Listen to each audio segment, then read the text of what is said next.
Well, Pope Leo has joined other religious leaders in Turkey with a message of reconciliation on his first trip abroad as pontiff. The Pope has been taking part in a service with Patriarch Bartholomew, the head of the Orthodox Church. The two signed a joint declaration to heal a nearly 1,000-year-old rift between their churches. The pontiff also joined Muslim leaders on a tour of Istanbul's Blue Mosque, and Pope Leo later held a mass attended by thousands in an arena in Istanbul. Let's speak to Meghan J. Clark now. She's Professor of Theology and Religious Studies at St. John's University in New York. Welcome to DW, and thank you so much for your time. Now, we've seen the Pope visit the Blue Mosque today with Muslim leaders. He's just held a Catholic Mass in Istanbul. What's stood out to you so far about his trip in particular? What stood out to me is how similar we hear the message from Pope Leo all of the time, but also here on this trip to Turkey, and that is a call for peace. It's a call for peace and a call for people of all faiths to work together for peace. But then on this trip in particular, I found myself moved by watching the ecumenical prayer service that was the archaeological site at the historic site of the Council of Nicaea. And so I think it's important that here we're hearing not just his everyday message for peace and unity, but a very particular note on Christian unity and what it is that binds Christians around the world who are part of many different Christian denominations and communities. You've just hinted at it there. Part of the reason for his trip was to overcome divisions within Christianity. How successful has he been on that, do you think? I think the joint declaration between Pope Leo and Patiarch Bartholomew is important, but it also comes at a time when this whole year has been marked by attempts at really gaining Christian unity and working on it for the first time in a while. Easter for the Orthodox and the Western churches was on the same Easter. We've had a year of marking this anniversary of Nicaea. And I think that we have really the fact that so many other religious leaders, ecumenical leaders, both at that prayer service and then today in the private meeting that happened between Pope Leo and a number of religious leaders, including members of the World Council of Churches and the World Lutheran Federation and the Anglican Communion. I think it's really remarkable what we're seeing, and to see this at the site of what was the first ecumenical council for Christianity. Among other things, I think it's important to note from the Catholic perspective, it was only 60 years ago that the ecumenical patriarch and the Pope removed their joint excommunication of each other. So I think the trip has been quite successful, but I also think we're seeing the fruits of 60 years of Christian unity, movement for Christian unity in a powerful way. Okay, now this trip does give the Pope a prominent platform to talk about peace, as you say, particularly in the Middle East. And this is important given that tomorrow he's going to Lebanon. What's your view of some of his political messaging in this foreign trip? I think we're going to hear Pope Leo again call and plead for peace. And I think what you'll hear that will, in all of his messages, in his political and his religious statements, is a call for the human dignity of everyone to be respected. I think we're going to hear Pope Leo emphasize that everyone, all of any faith and of no faith, has equal human dignity, and call for peace in a part of the world that is desperately crying out for peace. And you heard that in his statements even before in Turkey, that humanity cries out for peace. And so I think we're going to hear him echo that means the dignity of absolutely everyone when in his coming days. We've been speaking with theology Professor Meghan J. Clark from St. John's University. Thank you so much, Professor. Thank you for having me. And DW correspondent Dorian Jones is following the Pope's visit in Istanbul. He joins us now. Dorian, how significant is this joint declaration of the Pope and the Patriarch of the Orthodox Church? Well, it's certainly been heralded as a very important step. The declaration called for Christian unity and peace. Now, this visit by Pope Leo, the main thrust of that visit was to start to heal the schism between the two Catholic Church and the Eastern Orthodox Church. In fact, that this visit was planned by Pope Leo's predecessor, Pope Francis.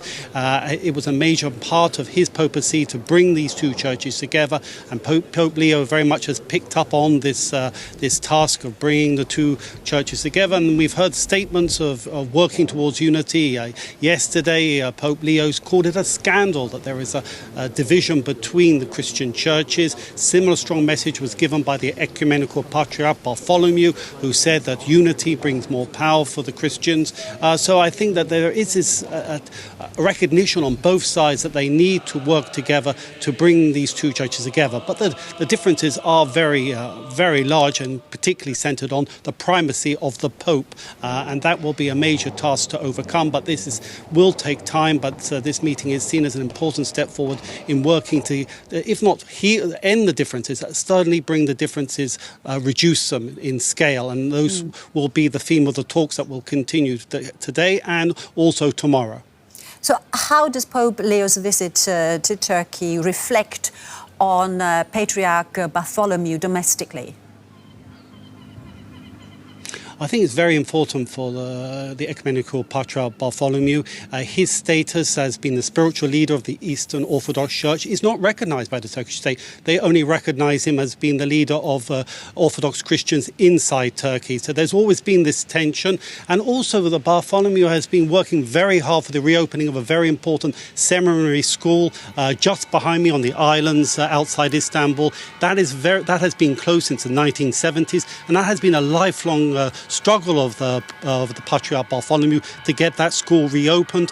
In fact, President Trump raised the issue reportedly when President Erdogan visited Washington earlier this year, and it's believed that the Pope also raised the issue when he held talks with the Turkish president on Thursday. So I think that this visit will be seen as a way of enhancing his position in the country, and also his message of bringing hope to Orthodox Christians, a small minority that live inside Turkey and often find very difficult times to practice their religion. All right, and what else, briefly if you would, is on the Pope's agenda in Istanbul? Well, he's going now to have a mass at an inside arena in Istanbul, where he will hold mass for 4,000 Christians. This will give a rare opportunity from Christians across Istanbul and the country, and possibly the region, to share in a service with the Pope. And that's seen very much as one of the high points of his visit. And many Christians are looking forward to have that opportunity to share a religious service with the Pope. Right, we've actually seen live pictures there now, Dorian, as you were speaking. Correspondent Dorian Jones in Istanbul, thank you so much. But first, let's cross over to DW Turkey correspondent Julia Hahn. Julia, you are at a service as we speak. Tell us about the mood there. Well, the atmosphere here is very festive, very reverent, and it's quite a significant and extraordinary event here, because this is the first time a pope here in Turkey is celebrating a public mass at such a big event location. I've been talking to people here. There are thousands, by the way, who are attending this prayer service, this mass. I've been talking to people, and they told me they are very excited and very hopeful to see the Pope. It gives the tiny Christian minority here in Turkey, less than 0.5% of the population, which is majority Muslim, are actually Christian here in the country. It gives them the sense that they are seen, that they are heard, and they feel protected. They told me, one man told me he couldn't sleep for 2 days because he was so excited to see the Pope. Others came all the way from the United States to be here today to see the first American Pope and his visit to Turkey and to be here during the Mass today. Now, you mentioned the location and how jam-packed it is with people attending. It actually is the Volkswagen Arena in Istanbul. That is normally a venue used for concerts, sports events and so forth. Why was that chosen? Well, this is an arrangement made between the Vatican and the Turkish government. But yes, it's true.